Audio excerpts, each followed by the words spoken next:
Hi everyone, welcome back to Almost Normal.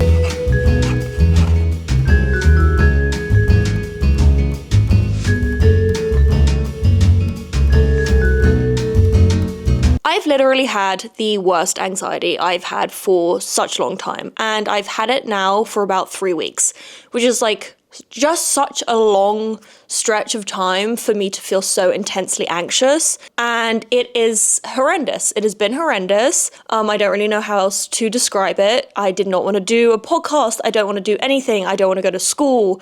I don't want to eat. I don't want to exercise. I don't want to do anything. I don't want to get out of bed. I don't want to shower. I don't want to look after myself. Like, I am genuinely in such a weird, scary place, and I am just struggling, I'm just really struggling. I do know that when I come and sit and talk to you guys, it makes me feel better. It gives me release, I don't see a therapist. God knows why. I literally just got off the phone with UCLA trying to figure out an appointment. I don't know why I've resisted it for so long. Maybe I'm a little bit nervous to talk to people about, my life and what could possibly be bringing these things on. It's like very scary to have to face certain things in your life. This intense stretch of anxiety it's been killing me. It's been killing me.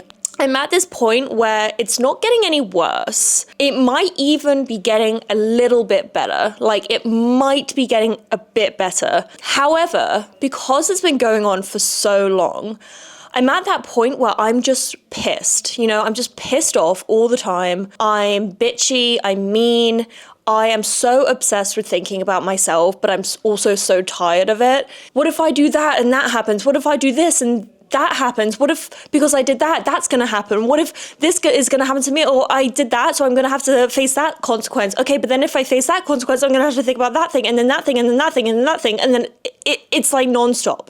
Every move I make, everything I do is like that. Everything I eat, everything I wear, the places I go, if I do exercise or not, whether I've done my homework, whether I put my left foot over my right foot when I sit down, just everything becomes an obsessional thought. And I am like near the end of being able to handle it. But yes, because I've been through it for so long, because it's been with me for so long, I'm at that point where I'm just getting really, really like agitated, and because my anxiety is so like obsessed with everything I do, you'd think that I'd want to be distracted, okay? You'd think that I'd want to have people talk to me, ask me questions, to take me out of my own head and to distract me, but I don't. If you have a question for me, but I'm in my crazy cycle of madness in my head, I don't want to be distracted, okay? And I am going to be pissed at you if you distract me from that, because I really have to concentrate on whether the fact that I touched the fridge this certain way is going to mean that the world's going to end. Like, I really need to focus on this. Okay, so if you decide that you want to try and talk to me, I'm going to snap, okay? I'm going to snap. I'm going to tell you, shut the fuck up. I'm going to be pissed, I'm going to start crying, and I'm going to leave, and it's going to be horrible. And that is where I'm getting to now.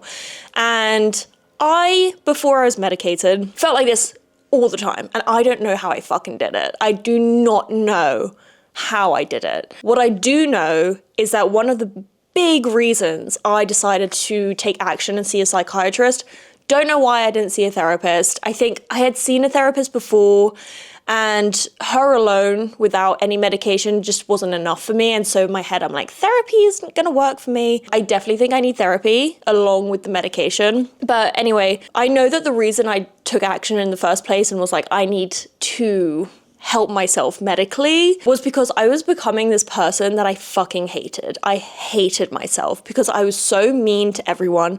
I was so obsessed with everything that was happening to me. I would make people reassure me all the time, and then when they didn't give me the right answer, I would just be quiet and weird and antisocial. When it really started to get bad for me, I had been with my now husband for a while, and I just remember just being so mean, just being like, oh, like if I didn't want to talk, like we couldn't talk, but then if I needed to talk, like he needed to talk to me, and if it didn't go my way, then it was just like a shit show, and I remember being like, I hate myself, it's not even like I'm obsessed with myself and it's so fun, and I'm just being like, oh, I love myself, this is so great, like do as I say, da da da da. It's nothing like that. It's like I'm telling myself to shut up as well. But I simply cannot help what I say to others. And I haven't quite gotten to like the worst bit, like that, like how I used to be, where I'm literally telling everyone to shut the fuck up. Like, I'm still able to just sort of pause and just be like, you know that if you say something rude to this person, it's just gonna make it worse. Because then your brain's gonna be obsessed with that thing. You're gonna start thinking, oh, was I such a bitch? Like, and then you're gonna be obsessing over having to apologize, you know? And then it doesn't become about apologizing to the person to make the person feel better because you were rude to them. It becomes an obsession about having to take the time to go and apologize to that person and how to do it. And everything just comes back to me as like an obsessional thought about myself. And I'm so tired of it. I am getting exhausted. Last night, my husband took me out for dinner because I was sad and it was so lovely. And, you know, I was just sitting there, and not only is my head a mess at the moment, but having this kind of anxiety for too long starts to show physically with me. And so yesterday I had this huge just knot in my stomach, just a knot, just this anxious, concerned knot in my stomach all day. And I don't know, I think that's more common than the head one, but if anyone's ever felt that like knot in their stomach when they're anxious about something, I also had one like in my head, in the front of my head. It felt like a ball. Like it felt like I could physically feel my brain. That's how I would describe it. And I was at dinner and I was trying to eat because eating always makes me feel better. I'm definitely like a comfort eater. And I couldn't even do that. I just felt sick. And I went to one of my favorite restaurants and I got like all of my favorite things and I couldn't even enjoy myself. I swear to God, everything tasted like bitter. I swear, like it was like my brain was rejecting anything that brought me happiness. Like all my favorite foods that I had eaten very recently tasted bad and tasted like chemically. And oh yeah, last night I got to a point and I was just like, this is manifesting into something more now, which is totally understandable. You know, I've been in this state of fight or flight for literally the past 3 weeks non-stop, and that's like really can't be good for the body, cannot be good for the body. You know, waking up every day at 5 a.m. literally shivering and not being able to get out of bed, but also staying in bed just feels so much worse because you're just sitting there with your thoughts flinging around your head. Oh, I have just been going through it. I have really been going through it. I do get these moments a lot in my life, but to be honest, they last maybe 2 days, 3 days, and this has been around literally for 3 weeks, and I feel like I'm going absolutely insane. I feel like I'm about to cry right now. I'm just really having a hard time.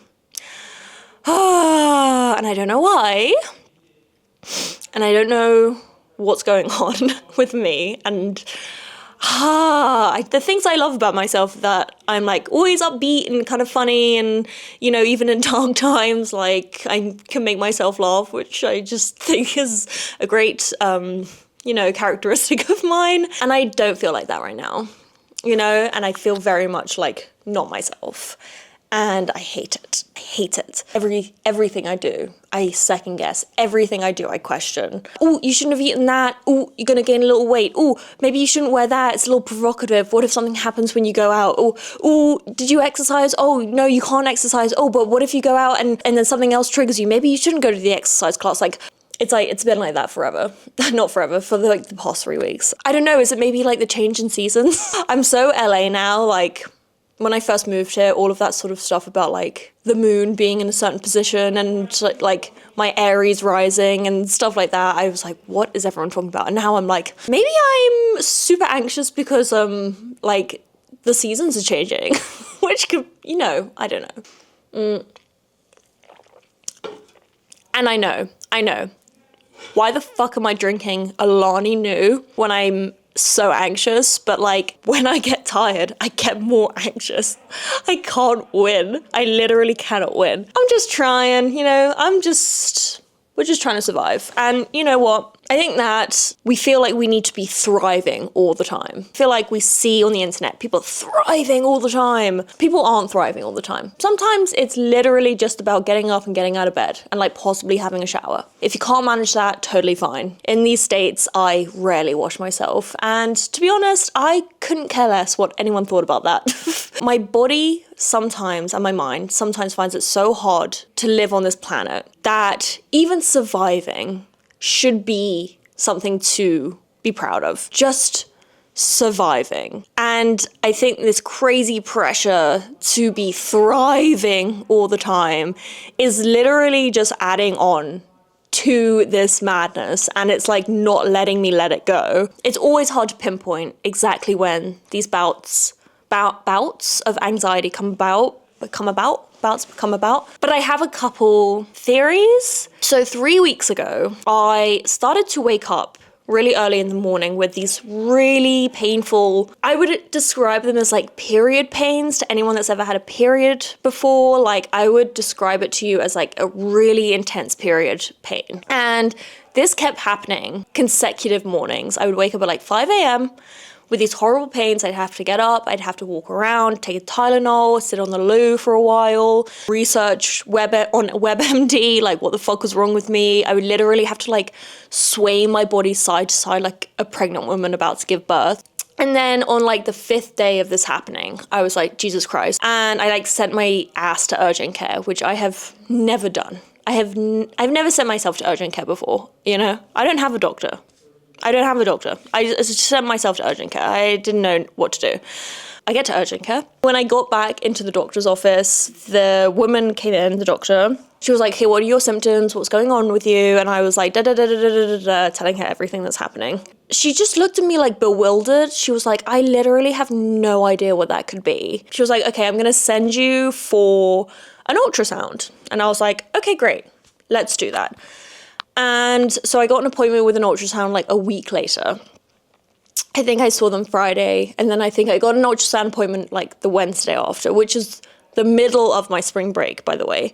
I have a feeling that is what started the sort of anxiety spiral, possibly like a little bit of health anxiety started happening there because I was in pain and I went to go see a doctor and they like didn't know what was wrong with me. So of course, you know, people's heads will spiral about those things just naturally. I just had spring break last week, I think. Yes, I had spring break last week.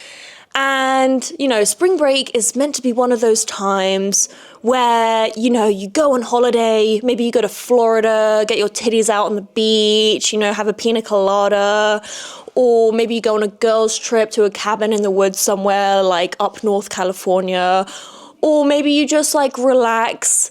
Maybe you've got a bunch of essays, a bunch of reading, a bunch of stuff for college that you sort of let slip behind a little bit. And this is the perfect opportunity to just catch up on all of those things. You know, spring break is always advertised as that. And for me, since I was not going to Florida to get my titties out, unfortunately, I did not plan that properly. I wish I did. That sounds amazing. Because I didn't have any plans, I was like, okay, I'm going to make this spring break the most productive I have ever been. Okay? My car is a tip. I'm going to clean out all of the shit in my car and I'm going to go to a car wash. It's going to be spanking new. It's going to be clean, sparkly, spanking new. What is the saying? Spanking new? Spanking new? There's like another word that's meant to be in that. Sparkly, spanking new? I don't know. Brand spanking new. Jesus Christ, oh, I'm going crazy. You know, I'm going to do all of that, okay? There's like thousands of coffee cups in this car. I'm going to take them all out and I'm gonna just like polish everything. It's gonna be amazing. Maybe I'll get like a little like, what do you call it? Air freshener thing. Maybe I'm gonna get a little thing for my wheel to make it like fluffy and cute. I don't know. I just have all these plans for my car. Okay. And then my eating habits maybe went off track a little bit. That just happens in college. So let's use this spring break to like eat super healthy and go to exercise classes every single day and just like get so fit because summer's coming and we want those abs and like, let's just like go to an exercise class every day. You know, we're not going on a trip. We're not going on a holiday. We're not getting on an airplane. So let's use every day to our advantage. All right. You know, I have a bunch of reading. I have a bunch of essays that I have to do for school. And like, they don't have to be done when I get back to school. They have to be done by the end of the semester, which is, in like 3 or 4 weeks. But they don't have to be done right now. But imagine if we just got all of those done. Wouldn't it be so amazing if we just didn't have to think about those anymore? So we have all this time. Let's get it done. Let's get it done. This was my like initial plan for spring break. And like, bear in mind, I had already been in quite an anxious spiral already for like a week before. But I think that the spring break that I had planned, which, as you can probably guess, did not happen, sort of sent me like flying over the edge. The first weekend of spring break, I didn't do anything, didn't do any productive thing that I had planned to do. And then I was like, okay, it's fine. Like, it was the weekend. It wasn't necessarily spring break yet. Okay.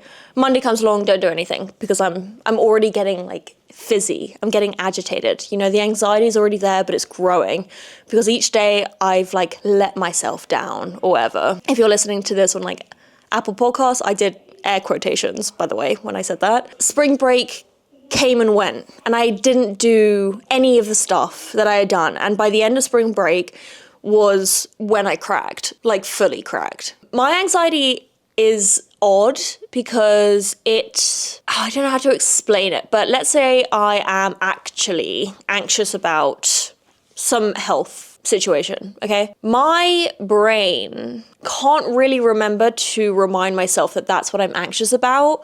And so it'll sort of make up stories and make up scenarios that like didn't ever happen and convince me that they did happen, and that's why I'm so anxious. And it'll just completely forget that I was ever anxious about being like unhealthy or something like that. And yeah, like, and so I'll be sort of anxious about this like strange fantasy my brain has come up with. And the anxiety will be really real because I am actually super anxious about something, but my brain just is confused and it's convinced me that I'm anxious about this other thing that like never actually happened. And it's always like a really horrible, bad thing that I did, that I have to sort of like repent for, which never actually happened. If my brain was just like, oh, we're anxious about getting results from the doctor, and if my brain could just remember that, then I think that it would be much more manageable because I would be like, okay, that's a real life situation that is happening, and I can talk to people about that and they can give me advice. What people can't help and give me advice on, except for maybe a therapist, is when you start telling me that I did all these crazy things like robbed a bank or killed someone with my car or something like that. Like, people can't give me advice on those things because they didn't actually happen. You're just telling me that they did. But yeah, like it's all just getting very, very mushed up. I'm not certain now that my anxiety is from health reasons, which it very probably much is. It very possibly might be. That was it. And so I think that doctor's appointment started off this anxious feeling, and then my brain sort of, decided to tell me I'm anxious about something else, and then I'm dealing with that.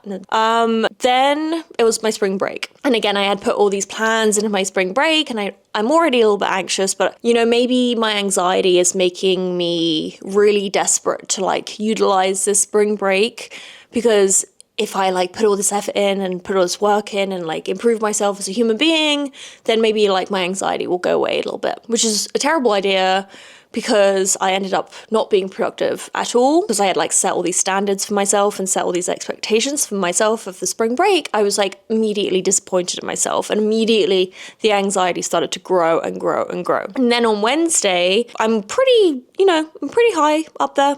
I'm like, I can manage with this anxiety, but it's like not fun and it's unusual. Wednesday rolls around and I have my scan, and I spoke last week about my scan story, and if you want to listen to that, you should, because it was an interesting experience, let's just say. And it's annoying because the experience wasn't bad, per se, but my brain made it so. And I got very lucky with my doctor, and I got very lucky with everything that happened, and I should have been really like happy about everything, and I wasn't, because my brain started spinning out and like telling me other things that could be happening, and I just like wasn't able to think clearly on that, and I was like instantly anxious about what was going to happen after the scan. And you know, I think it's like a little bit of a bunch of things have not been dealt with. I still do not have any results from the scans, even though it's been over a week now, which is odd. You know, and then there's another thing. I'm like, why haven't they gotten back to me? Maybe something really bad's happening. So I don't know, like, I think just a lot of stuff mixed together has brought me some anxiety. I think possibly there's something, you know, to do with the sort of political climate of everything that is sort of adding to my stress. I think there are specific things that are happening to me that are making me feel this way, but I'm unable to pinpoint them, and my brain is like unwilling to work with me to try and like figure them out so we can just like actually figure some stuff out and try and make ourselves feel better. It's me and my brain and my mind are all working differently, and we're not, you know, in unison, and it would be great if we could just sort of get back together and work together. What is that? Oh, it's a jacket. So anyway, that's where I'm at. I'm just feeling a little unhappy, and I don't like to be unhappy, you know. I'm a happy person. I'm a happy, you know, funny person usually, you know, if I'm allowed to say that about myself. And I just feel like feeling a bit dark at the moment, and I don't like it. So yeah, I just wanted to say that's where I'm at the moment. If you are feeling anxiety, if you're feeling anything similar, like, I totally get it. I'm very much in it at the moment. You're not alone, and I know I'm not alone, though my anxiety makes me like to think that I am alone, so I have to like deal with it all by myself, which, you know, I don't have to. And I know there's a big community out there of people who experience the same thing, which is, you know, part of the reason why I like to talk about it on the internet, because it's good to have a reminder of that. And, you know, for anyone who is feeling like they're alone, maybe if they see this, they'll know that they're not alone, and we could just sort of become, you know, one happy anxiety-induced family. But yeah, I don't know. I just wanted to let you guys know where I'm at. And that's where I'm at. I'm just sort of trying to get through this sort of dip. Anyway, I'm sorry. This was a bit more of like a life update episode. But you know, what is this episode but lots and lots of life updates about me. I really love you guys. I hope I feel better next week. And I can say speaking to you guys right now has already made me feel like a lot better, which is crazy. It's crazy, and it's so crazy because it's like I didn't want to film another podcast episode for such a long time because of the way I felt. And my anxiety was like, oh, everything you do sucks. Like, what is the point in, like, you know, spending the time to make a podcast episode? And I was like, oh, you're right, I should try. But like today, I just like pushed past those thoughts, and like I instantly feel better, which is just interesting that my anxiety is like so against me. It just wants me to fail. It's like, I don't know, do you want to like waste your time doing that? Like, it's obviously not working. Like, you know, it's like no one watches your podcast, Rita, and you're like putting all this time and energy into it, and it's just like really lame. But I'm very happy that I did do it, because that has just been a small thing to show me that like if I go against what my anxiety tells me, then there will probably be positive consequences to that. So that's nice. That's a nice little reminder. I'm just feeling a little bit more pumped right now, which is really nice. I don't know. I feel like I feel very different to what I felt in the beginning of this episode, so that's cool. Anyway, I had to go meet a friend now because I said that I was going to do this Pilates class, which is another thing my anxiety was telling me not to do, because it was like, what if something bad happens at Pilates?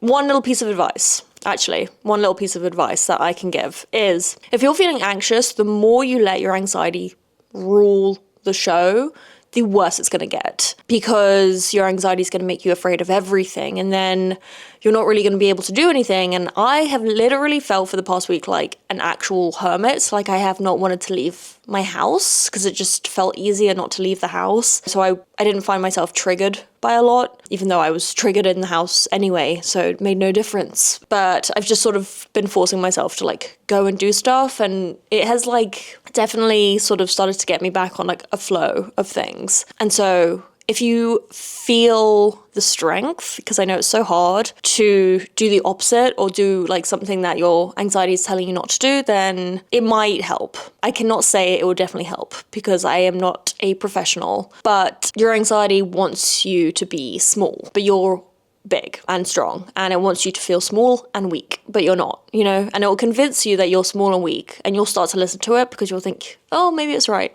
but it's not right. It's not right. It's stupid and just has nothing else to do except control you, you know? So that's the only reason it does it, because it's just bored. But we're not bored, you know? We have big lives, big things happening. Like, let's try to get out of this spot because it sucks. It sucks. I hate feeling like this. I hate feeling mean. I hate feeling small. I hate not following through on plans because I'm not sure if I'm gonna like be feeling anxious or something. Like, it just sucks. My life is just feeling smaller and smaller every day. And I, you know, not to get soppy, but I did a lot of work to have the life I have now. So I'll be damned if some little voice in my head is going to stop me from enjoying it. So yeah, anyway, I love you guys so much.